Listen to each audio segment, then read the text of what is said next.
Hey everybody, how's it going? Hey. It's Edwin and Mickey here for Strictly Comics, and we're just going to do a really quick review of Guardians of the Galaxy Volume 2. We're going to make this spoiler free. We saw it yesterday, and we wanted to do a review yesterday, but we just didn't have time. So we found a little bit of time before we head off to church. So we're just going to give you our little 2 cents on what we thought of the movie. Yeah. You want to start out? Wow, way to put me on the spot. I thought it was a really good movie. There were a lot of twists and turns. It was funny throughout. I was laughing from the beginning to the end. There were no lags in the middle of the movie. It was a pretty quick script.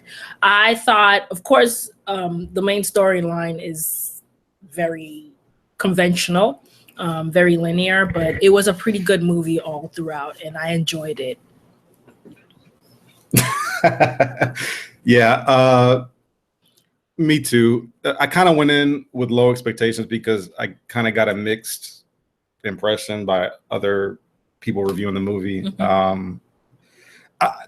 When I was taking a shower, I actually thought about this. I was like, if this was the very first, if this was the first Guardians of the Galaxy movie and we didn't see the previous one, mm-hmm. I thought that this would have made a really good first impression as well. Yeah, because the first one I thought was not as good as this one. In my opinion. Yeah, in my opinion, I thought the first one was funny and it was, it was a good movie, but it was meh. I could get it. This is how I judge my movies. If I can get them at Redbox, if that's how I judge my movie, I'm like, will I get it at will I wait till it comes into Redbox? Yes, I will. And then that's how I know it's not such a good movie. But if it's a movie where I'd pay money and go to the concession stand, get my popcorn, get my drinks, and enjoy myself, I think Guardians of the Galaxy was that. I thought all the characters, every single one of them was not a chump. I love that. I love that about it. There's always one person who's like the victim who needs to be saved or something, but it was really great. I love the family storyline about it. I really enjoyed that about it. The only minus about this movie was the people. A lot of people brought their 2-year-olds to the movie who could not sit through the entire movie, and so their babies were screaming and crying, and that was not good for me. You talked about you typically get the damsel in distress. Yeah. In this one, it was actually kind of Star-Lord, the main character, the guy his dad was trying to make him a part of his little. Yeah, he was kind of the one that needed to be. And they flipped the entire story on its head, where the protagonist was the one who needed to be saved, but not really. He also could hold his own. He could hold his own, which is really good. I thought it was such an amazing story. It's fun. Don't bring your children to watch the movie. Well, if they're below 10. Well, no, I'd say they're below 2 or 4. We saw some kids actually sleeping. Yeah, it was pretty bad. I mean, I don't know. I thought the movie was awesome. Pretty much from the beginning to the end. Let me say this first. Some people were saying they thought it was too long. I didn't think that about this, and here's why, because it had me the entire way. Yeah, even if it's a long movie, it had you going the entire time because there's always something happening within the story. You'd expect, the hero is gonna bust in. No, it's not. It's a surprise. It's an attack. That's what was going on in the movie, and I really enjoyed that. I love the fact that what's his name? The raccoon. Oh, Rocket Raccoon. Rocket Raccoon was trashed on the entire movie. It was hilarious. And you get to see you build a relationship with each character, every single character. And it's gonna, you're gonna cry a little bit at the end. It's funny that you say that because there were people around us who were sniveling. I was like, really? It was this grown dude. He had to be my dad's age. Strong, good looking, grown man. He was sobbing. He was like, I was like, whose dad is this? Why don't you go get your dad? Because he's sobbing. Well, Mickey goes, is that guy over there crying? I was like, was like, yeah, thank you. That was funny though. And then when the lights come on and you see him, and you're like, oh, whoa. I wouldn't expect you to be crying in a movie. Yeah, but kudos to Disney and Marvel for being able to have that kind of emotional impact. After the movie, the only thing I kept thinking was like, man, Disney really hit one out of the park again.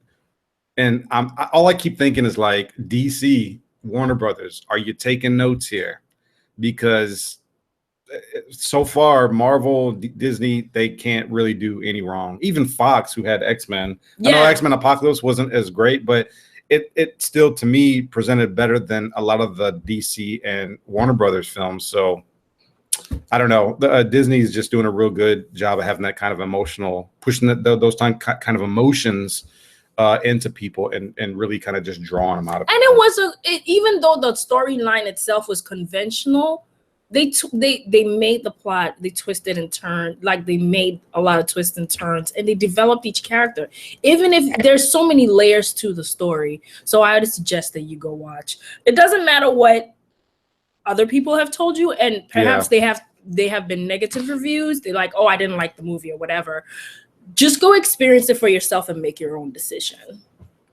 Yeah. And I thought Groot, the cutest. So Groot reminded me of like those cute characters in the anime, like the little pet.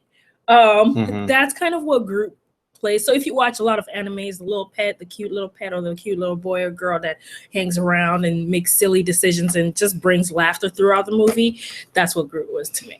Yeah, and I don't even care too much about like cute characters or cute movies, but that just had me. It made you want to like, I want a Groot. He's so adorable. Even the bad guys didn't want to kill Groot because he was so adorable.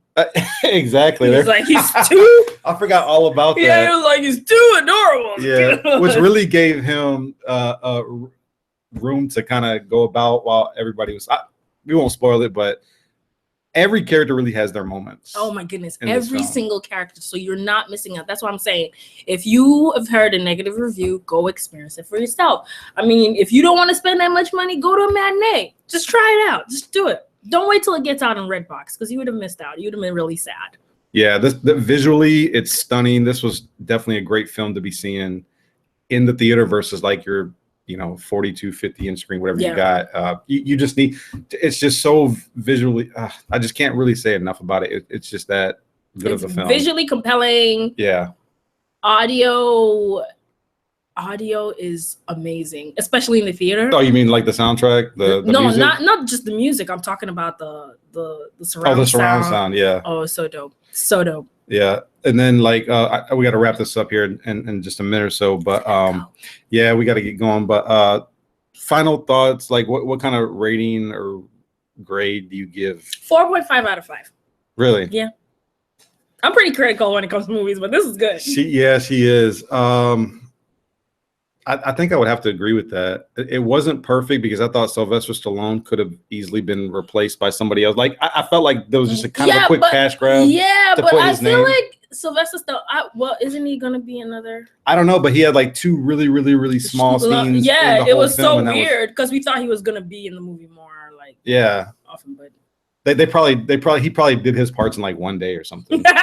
Like shot it in one day. He's like, okay, I'll come. Yeah, pay me my 20 million. My millions. But I think you're right on par. 4.5 out of 5 for my comic book brothers and people who understand the whole grading thing. I would have to probably give it a CGC 9.8. It's not perfect because we know a 10 is a perfect, but I thought Sylvester Stallone's part was a little insignificant. But I give it a CGC 9.8. White Pages, signed by Stan Lee, because he had 2 little cameos, and also it was fun though. Yeah, and everybody's like, if you watch it, watch all the way through the credits until you see like the Marvel logo, and that's pretty much the end of it. But there's like 3 or 4 ending little credit things. Little ending things. Stay through the movie. Don't walk out when the credits are rolling. Yeah. So anyways, guys, that's it. Check us out tonight. 8 p.m. We'll be doing our live auction here tonight, 8 p.m. Eastern.